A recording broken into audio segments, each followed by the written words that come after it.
Yo, it's KingsDecree here. We're gonna be playing some Gwent. I actually got into the closed beta, and I'll have all those links in the description where you can check out what's going on. So what is Gwent? Gwent, if you don't know, was actually a mini game within the Witcher series. And I guess I played all three Witcher games and I never played Gwent, so this kind of came out of left field for me. But I started Mega Mogwai, guy I respect a lot. He started doing his Gwent content, and I was like, hey, this looks pretty cool. So I made sure to jump into that closed beta and check out what all the fuss is about. So basically, it's pretty different from a lot of games that I've played. Like, you can say something like Eternal is Hearthstone and Magic the Gathering, but this isn't really like that. I guess you can kind of just very loosely refer to Hearthstone in some instances, but it actually plays more like a traditional card game more so than it does a current digital card game. So what I'm trying to say is it's kind of like poker. It's more like poker, in my opinion, than it is like Hearthstone. And I will explain all these all the reasons why, and also just from the beginning, just to establish, I think this game is amazing. It's actually probably one of the best games I've ever played in my life, and I'm going to be doing a heck of a lot of content for this game. I'm still going to be doing some Eternal. I still may go to SMITE Tactics, but this is at the very fourth. This just completely blew me away with how how very, very good it was. All right, so I'm going to play my card here. This is a card. I have, how many cards do I have here? Oops, there we go. 1, 2, 3, 4, 5, 6, 7, 8, 9. So I start off with 10 cards out of a deck of 25. You can have a little bit more than that, but you can't have less. So anyway, so you draw your 10 cards at the start of the game from the deck of 25. So that's pretty much as far as the random number generator goes, the RNG, the randomness. It's pretty much just at the card draw for the most part. And that's a huge reason why I actually have been enjoying it so much, because I feel like there's so much more. I have so much more tactical thinking in my control than I have in previous games. That I've, you know, Eternal is like as great as it can be. You know, you can get mana screwed and it's completely not your fault, and yet you still lose and all that stuff. You go to SMITE Tactics, you know, you don't draw into the exact cards you need to win. You know, it's like aggro Norse, you lose, not really to your fault, not really to a fault of your own. But this game, you can actually go. You can play every single game and pretty much almost always get your strategy off, and it's just it boils down to a lot of little stuff. But basically what I'm trying to say is, because there's not a lot of randomness, and because games are so much more consistent because of it, it makes for a much more rewarding experience as a player. All right, so you're kind of looking at this, kind of maybe a little bit confused. Let's start all the way over here. This is your hero power, basically. This allows me to copy a bronze unit, and your units go from bronze, silver, up to gold. Bronze is your typical regular card, like commons, basically, I think. You can kind of equate it to a common, even though each card does have its own separate rarity. It's a little bit confusing. All right, I'm going to play this guy, buff 2 of my units. So yeah, bronze, you can have 3 of those cards in a deck. Silver, I think you can have... I'm not exactly sure how the card breaks down for silver. I know you can have like 4 instances of a silver card. I just don't remember exactly if you can have multiples of it. I'm pretty sure you can have at least 1 or 2. Don't think 3 though. Okay, so this guy's putting a lot of pressure on me, but but I know I can come out on top because of all the cards that I have in my hand, and like just general knowledge of how they're gonna play. And like, I'm not explaining this very well because there's so much going on at once. Probably should have just done a intro video about all the mechanics, but that's all stuff you can see other places, and it's not really useful for me to do it. Okay, so he buffed his units there on the first line. I have this double buff card. First, I want to try... Okay, so what I'm going to do here... I've got this buffing card, right? And I'm going to buff this guy with all of my buffing cards in my hand. So what he does is he adds 3 strength to 2 non-gold units. So effectively, he's a 9 strength card for... And there's no mana cost. You can play whatever card you want any turn. That's another big aspect of this game. So the goal of the game, I should have explained this from the beginning, Again, sorry about that. If you're coming into this completely new. So whoever has the highest strength at the end of the round wins, and there's 3 rounds. So you need to win 2 out of the 3 of those. Okay, so we're gonna buff this guy up some more. So he gets 8 strength. Now he's 15 strength. 15 strength, or the strength levels are basically like HP and attack rolled into one, because there is no, oh, I'm gonna take my attack unit or I'm gonna take my unit and attack you. It's not like that. You're building up armies, and then you're determining the strength of those armies at the end of the round. And I'm gonna continue to buff this guy up. Now he's at 20 strength. Okay. This guy is actually going to be a little bit difficult because he has something called resilience. That means he carries on to the next round. Generally speaking, at the end of the rounds, all characters go away, and you start fresh. Okay. All non-gold units on this row whenever a special card is played. So I'm just going to go ahead and use my commander horn thingy to give all these guys +4 strength. So what he did is he played a spy card, which means he gives me a unit, but he usually gets a better effect off the back of it. Okay, so I'm going to copy this card here with my hero power, and then buff 2 of my units. So you can see how you can get like so much value out of one card in just a series of plays, you know, one after the other after the other. Okay, so he's passing. What he's doing is he's saying, you know what, I have 68 strength. You're gonna have to play a card if you want to win this round. So I'm gonna do exactly that. I'm gonna play my card. This revives the unit, I think, but I don't have any units in the graveyard, or yeah, no units. So I win that round. Win 70 to 68 strength. Now going to this next round, this is very important. This is where strategy really, you know, comes together. So we both draw 2 cards. I lost all my units, but she didn't lose her resilient unit. And also she has a special ability. That's her redraw card, I think. No, she chooses who goes first. Okay. So now I have to make a decision here. Do I want to fight this? Can I even fight this? I look at my hand. I have 13 strength. I can't even come anywhere close to this 22 strength resilient card, right? So I have no option but to pass, because there's zero conceivable way I could actually win this this round. So I have to pass. What the shitty thing is, though, if I have no answers for this card, I lose just straight up, and I don't. I just lost. and I'm not really frustrated about it, because I could have played around this better. Like, I could have had a card that punishes over buffing a single card like she did. And I'm saying she, I referenced this later. Ithene. And these are all characters in, you know, IP from the Witcher series.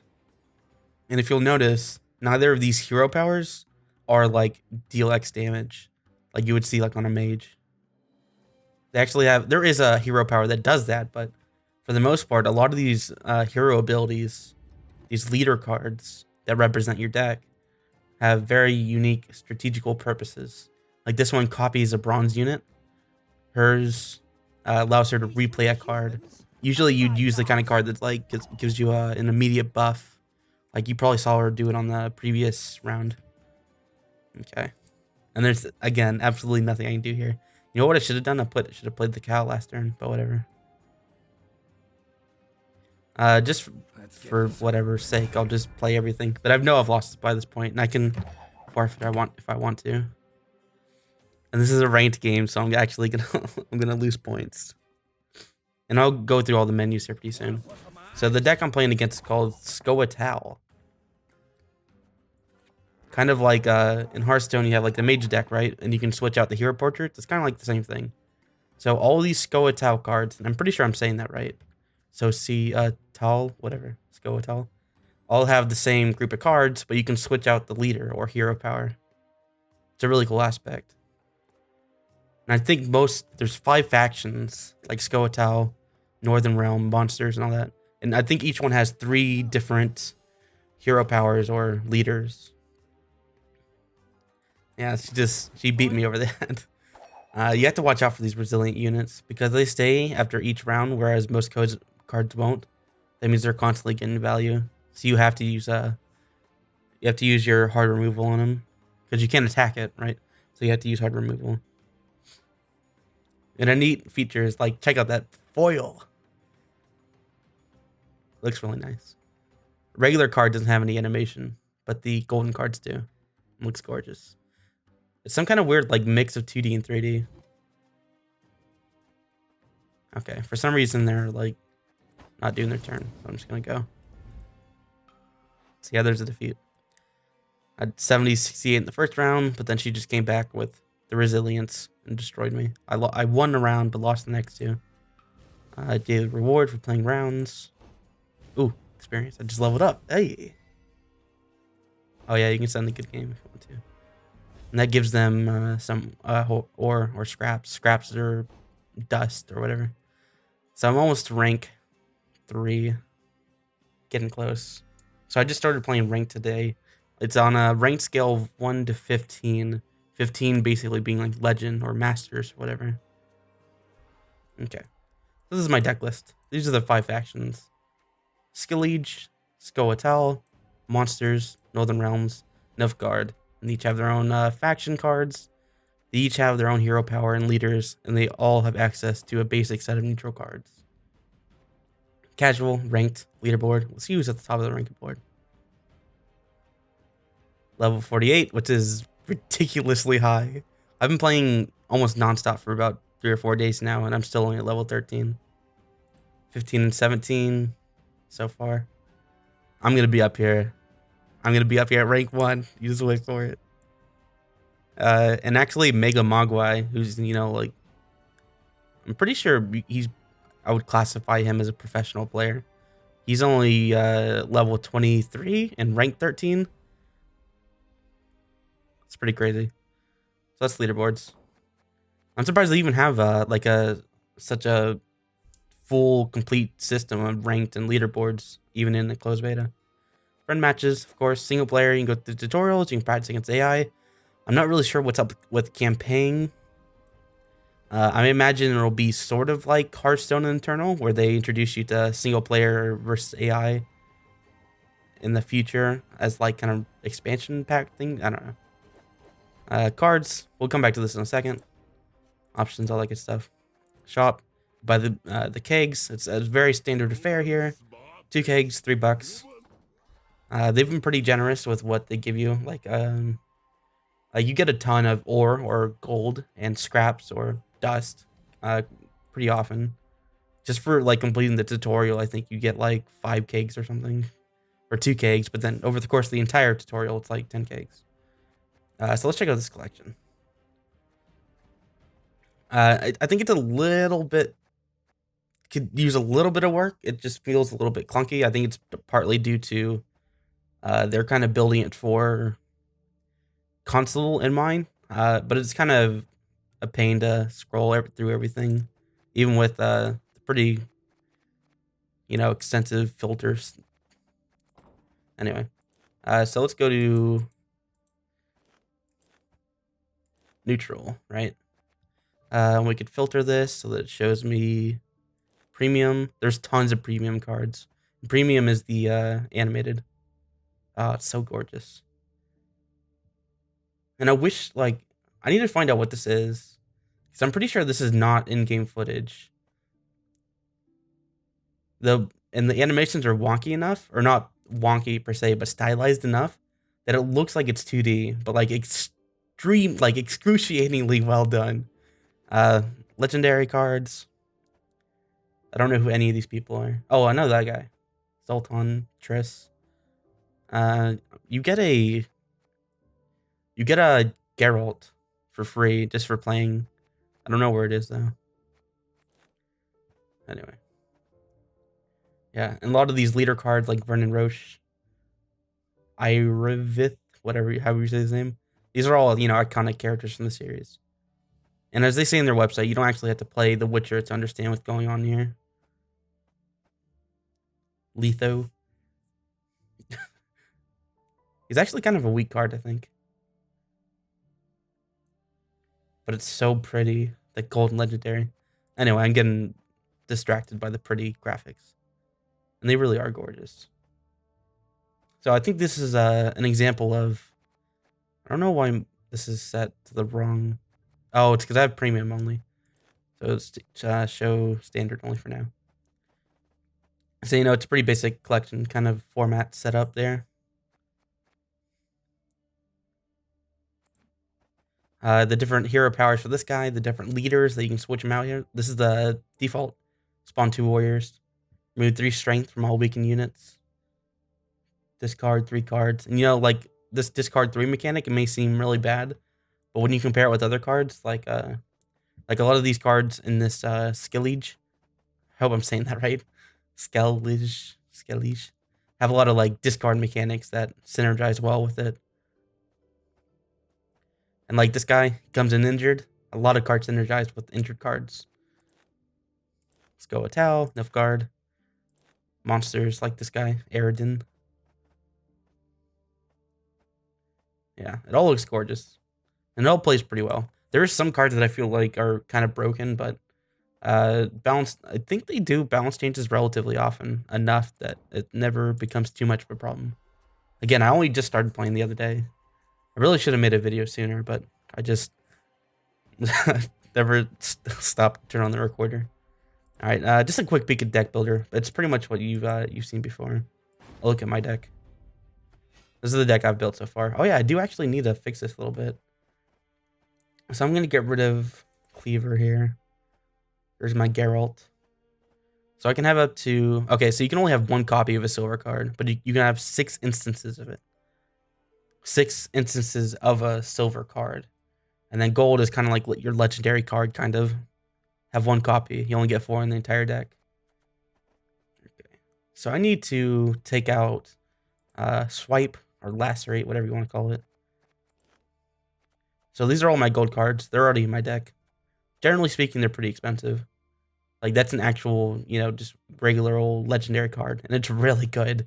The Bloody Baron, it's even like, I remember playing through that quest in the game, and it actually has a pretty suitable effect when it comes out. And I'll probably show that off whenever I do play it, because it's a part of my core strategy.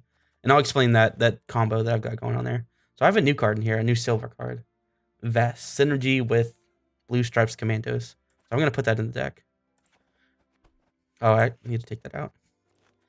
This cow card can actually be pretty good, but I've been finding that I haven't been getting a lot of value out of it. Basically, this is kind of like has resilience, sort of, which means the next turn, it spawns a 9 strength unit. So you can use this as a scouting technique, or like as a indirect pressure, stuff like that. It's really like super tough to explain without the context, but that's something you can. There, like, a lot of this game is actually about discovery. Like, I'm been incredibly surprised like how differently I have to think in this game. Like, I remember thinking one of the leader cards was crap because his ability was to reveal 3 cards in your opponent's hand. And I was like, why the hell do I care what he has in his hand? I'm just gonna play my cards, and and if I can't beat him, I just won't win, right?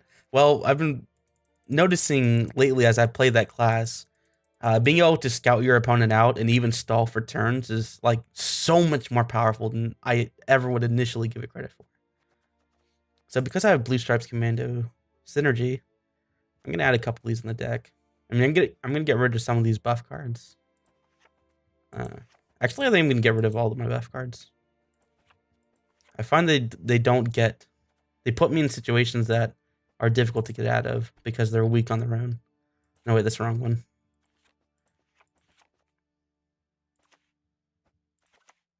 Okay, so I'm gonna put all 3 in there and then work backwards. Oh, whoa, that wasn't right.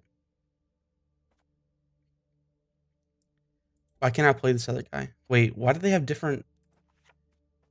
Why do they look different? Wait, what?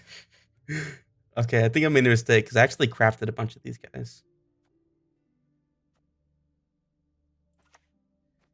Well, that was a mistake. Whoops. Oh well. There's gonna be a beta wipe anyway. Who cares? Just to be fun, I'm gonna add all 3 variations.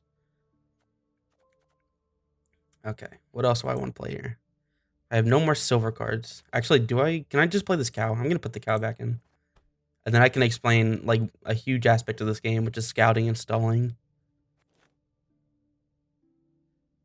Okay, so I still need 4 cards to put in here. Should I put in another anti-weather card? The thing about having an so weather cards basically set all units on 1 row down to 1 HP or 1 strength, and being able to play this card basically removes that that debuff. And if there is no weather to be removed, you can just summon a random creature from your deck, but it doesn't always work out that well. This toggles resilience, which is pretty big. Maybe I should play a weather card, but the thing is, like, while it can get like significant value, sometimes it can be a dead card in your hand and others. Also, I'm spending way too much time theory crafting on this deck, but instead of just playing the game, so I'll try and finish this up pretty quickly. Okay, so there's not a lot of deck building resources out there, especially for like basically having no cards. So this is just my own monsteric creation. All right, we're gonna get to another ranked match, and also show off at least one other leader type, deck type.